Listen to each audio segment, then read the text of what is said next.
the evolution of our show. Mm-hmm. You know, like we've debated in our meeting Mm-hmm. that we want to keep real estate in the forefront and be a real estate podcast. But I want to talk while the camera's rolling to get feedback from the audience. You know, like, do you guys want to hear us talk about other things other than real estate? Could we benefit you guys and put our perspective on any topic that they're interested in? You know, I know you're a proponent of like, hey man, let's stay on topic, let's stay on brand. But I think it's important. I really think it's important that, you know, we don't get way in the weeds on anything other than real estate, but we need to talk about what's going on in the world a little bit. What do you think? I mean, what do you really think? Well, I mean, it's like if I went on YouTube and I was looking for a real estate podcast, I'd prefer that they talk about real estate. Yeah. That's just me though. If Right. I went to go listen to a car podcast, you know, them talk about cars, I'd rather them talk about cars. You know, I'm looking at Joe Rogan as an example, Mm-hmm. and he's all over the map. I know we're no Joe Rogan, Well, but so Joe Rogan's a comedian. Okay, so that might be. he can kind of hit everything he wants. so just check mark me comedian. You know, like what is a Well, comedian? You get a license to get comedian. You don't have a license to be a comedian. You can just say you're a comedian. I would consider a comedian that would be good in the public eye would be someone that's been doing it for like 20 years that has like their own shows. Like they're getting scheduled out to be. I mean, you can be funny, right? But like, I would consider a comedian someone who kind of can. So Derek has comedian aspirations, and you know we're trying to set him up as a thought leader in the community. Mm-hmm. You know, along with us, and use our platform to put his perspective out there as well. And the show's definitely going to deviate when that happens. When those guests come in. You know, like we want to be real estate business oriented and focused. You know, maybe we save that for when we have guests if they want to talk about that stuff. I'm with that. But if there's something in the news cycle that's a hot topic that garnishes attention, we can take advantage of that, I think. I think, you know, maybe we try to put perspective on how that's going to affect housing or how that's going to do things to impact this community. But I do think that we're a relevant source of opinion on hot topics. Well, I mean, so I'll give you an example. There was a person in the car photography community that was a car photographer, a really good car photographer, and then he switched up his brand, and then he started shooting like street photography and all this other stuff, and it killed it. He lost his engagement because people were like, "I thought you were a car photographer." There were some people that stuck around. Right. Those people were like his friends and family, and like other people. That's happening to Gary Vee. I mean, Gary Vee even posts about people saying, "Hey, this garage sale stuff isn't it," you know, and you know they unsubscribe. Gary doesn't care. Well, like the content's free. Gary Vee also has millions of followers, so if he deviates from something like that, it's not going to really hurt him. So, all right, so let's talk about that comment there. Do we play to the end game or do we play at the game we're at today? So do we act how we want to act because that's what we want to do? Do we want to produce the content we want to produce? And the fans and the followers, like if y'all want to stay involved. But we want to do things that we want to do, or do we want to just stay on topic and stay on brand so we continue to pander to what we think the audience wants? You know, real question. I mean, do we play the game we want to play at the end, or do we want to play the game that we're in today? Like, do we want to plan for the championship, or do we want to plan for this win right now? Well, building a brand when you're small is a lot different than building a brand when you're big. Building a brand when you're small, you have to stay in like your niche because you're trying to grab followers. Like I would almost say there's different milestones whenever you're growing a brand. When you start, you should stick to one thing, and we're still in that starting phase. I mean, 146 subscribers, glad they're all here, but in the grand scheme of things, it's not a lot, right? So like there's almost certain tiers to it. Like once you hit a certain milestone, we'll just throw 30,000 out as well. I mean, 30,000 is an arbitrary number. You know, It might not be true, but It's like, because you get the 30,000 subscribers and then you would look to see, all right, what does my engagement look like? How many people are actually watching these videos? And what do they actually want me to talk about? Right. So once you get to that point and you have people that are there because of you and what you're talking about, then you can start experimenting with stuff like, okay, I want to talk about this. Because really you're at the mercy of whatever someone wants to listen to. You know, once you, like when you're in the public eye, that's pretty much how it is. Right. And then, I mean, it's so weird. It depends on, like, do you want to build up a brand and it be successful and it stay in one niche, or do you want to build up something that kind of just hits everything that might not bring in as much, like revenue? So I want to use an example, right? Sure. I want to use Meet Kevin as an example. Mm-hmm. Meet Kevin started off, you know, with his real estate experience, and he started off with kind of a name hacking strategy, you know, exposing, you know, I exposed Grant Cardone, I exposed blah, blah, blah, John Smith. So he name hacked with real estate content in between about, you know, noob versus pro and, you know, flipping a house and investing in a house. And now he's all the way over to like political stuff, and he's over to financial stuff. He's pretty much taking Graham Stephan's content and making it his own. Like, he's talking about the credit card stuff. He's taken all the financial stuff that he's learned from Graham and influenced by Graham, and he's talking about the hot topic of the day in his perspective. I think Graham has something to do with it. I'm not going to say that he is a sole unit that pushed him to do that. Right. I think he's heavily influenced. They're buddies. Yeah. They're buddies. Well, I think what Meet Kevin's difference is that he's pretty qualified to talk about that kind of stuff. He owns his own brokerage. He flips homes by himself. I mean, he has a lot of knowledge in those fields. Yeah. He's talking about ages, and the reason being like that he has that knowledge, Graham has that knowledge, so they're buddies because of it. But they mostly look into real estate. They do real estate.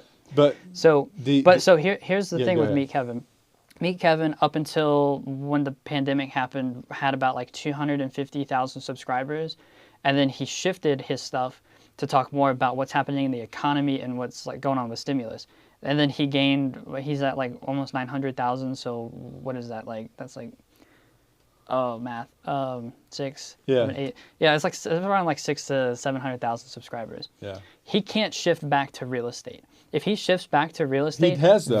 He's got some videos in there. Have you seen the video views though? When he switches back, they're much less than they would have been had he stuck with that all the way through. Gotcha. You know what I mean? Yeah. So if he would have stuck with real estate, he would have saw that 700,000 much later, but like he would be doing the stuff that he was doing at the beginning, and it's still what he wants to do. Right. Right, but then he shifted his whole. I'm not saying what he did was bad. He's doing what he wants. Well, honestly, he's probably chasing the revenue because, you know, he shows, you know, what he's making, and, you know, he wants that to go up. He's pandering to the audience that he's got. No problem with that. No problem with that. And I'm just saying, like, do we evolve in the same type of way where we find some attention somewhere and like really start going in on that, or do we just, you know, say, okay, this is what it, you know, that's how big brands go out of business, is they don't evolve into the thing that they should evolve into.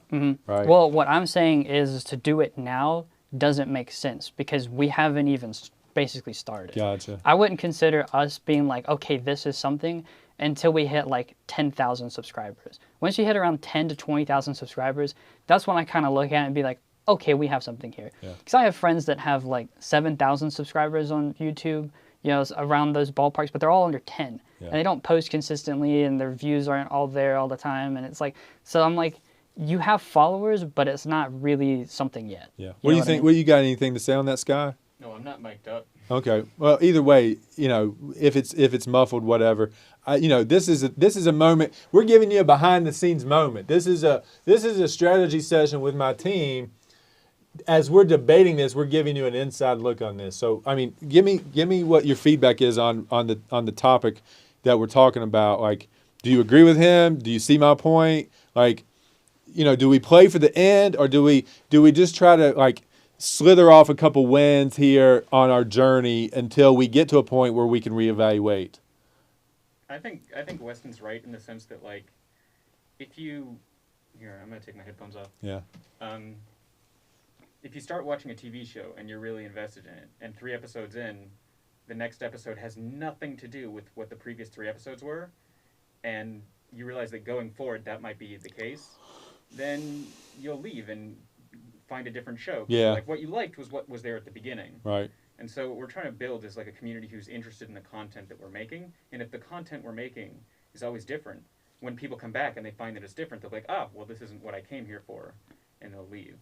That's kind of one of those things that I was trying to establish with you guys, like, when I joined, because when I looked at the YouTube channel when I got here versus what it is now, if you just take the few videos, minus the micro content, you just take the podcast that we're doing, they're all pretty consistent. But before I got here, there were things like we're walking around Blacksburg, this is a house tour, this is a product review, this is that, this is this.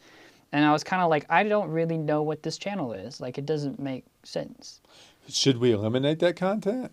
I mean, it's already there. So, I mean, so there's one thing that I want to talk about, like, after the podcast, but I can talk about it Let's now. talk about it now. Yeah, We're giving them, you know, this is what happens in a media company at its inception. Nobody gets to see this. So I was reading YouTube's, like, terms of, like, a monetization thing popped up in the YouTube studio. I hadn't seen it before. Yeah. So I guess they did an update where you can see it. So I was looking at it, and it showed our progress of, like, what we need to do to get monetized on YouTube. And like I said before, monetization on YouTube shouldn't be a primary source of income off of a YouTube channel. Yeah. But you shouldn't shoot yourself in the foot and discount it. You know what I mean?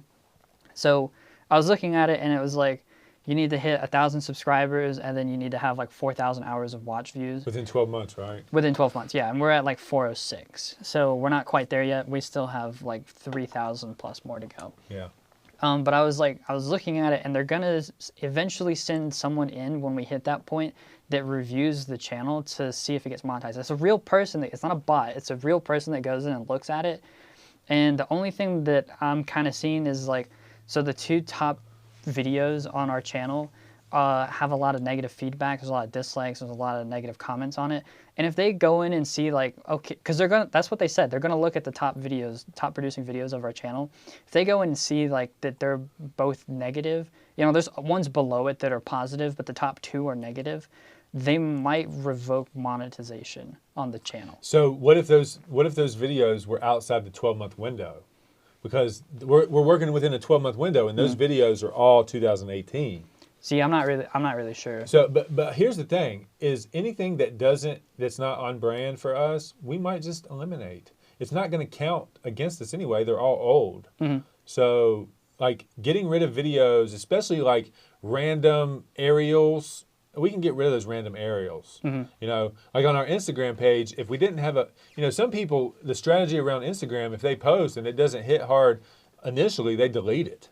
You know, so like deleting content that's not getting watched and having a theme and like an overall consistent look might be the way. You know? Yeah. And maybe we can just archive some of the other content and maybe pull it up again one day. I mean, even the Thread Beast, I mean, Sky, you did great work on that. It just didn't get any views. I mean, you know, it's not that relevant. Yeah, you know? I mean, it happens. I mean, like, you could make a video that you think is just like the absolute best video, and it just doesn't do well. Yeah. That's not anyone's fault. Yeah. You know, it's it's YouTube's hey, look, fault. Our subscriber count when we put that out versus the views, I'm happy because we didn't have 100 subscribers at that point, and it got more views than we have subscribers. So in that percentage, that's okay. It did good. You know. So, I mean, yeah, it all depends. And I was running the numbers on our channel, too, to see what engagement is like. And for the industry standard, I don't remember what the percentages are, but for the amount of subscribers we have to the views that we have for the videos that we've started making since I got here, is good. Like, we're above what it should be. Yeah. For how many people are subscribed versus how many views. And that's just based on, like, a small channel. That is going to change dramatically when you get bigger. But...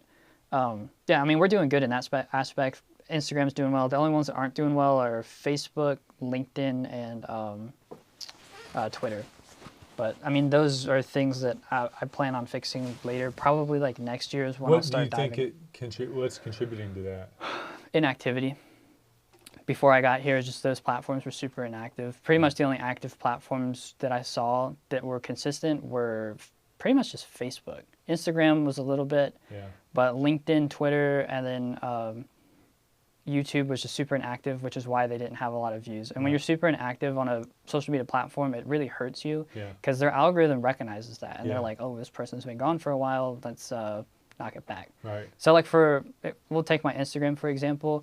I haven't posted a picture in a long time because of the whole pandemic. Because a lot of my photos are me going to car shows because that's the kind of stuff I like taking pictures of. Yeah. But on my Instagram story, I post like every day. Yeah. Just to make sure I keep that activity up. Right. And eventually, I was reading that Instagram's going to shift away from posts and they're going to focus more on stories. I don't know if that's true. I don't know So how as true far as that is. algorithm goes, So algorithm right now, key things that are hitting on Instagram are your stories. If you send, basically likes and comments are irrelevant now. They still matter, but they don't matter as much as sending a post. If someone sends a post to a story, it hits harder. And if someone bookmarks a post, that hits the hardest. Yeah. So when people bookmark it, people are like, oh, they're coming back to look at that content. So Instagram just boop, and they bump it up. Interesting. So that, and then Instagram Reels and IGTV hit hard because they're both new. IGTV not as much, but Instagram Reels hits hard right now. So We're 7 people away on Instagram from 900 followers. Good job. Yeah. I mean, you know, no, I mean, I've been trying to hit it pretty you are hard. you're definitely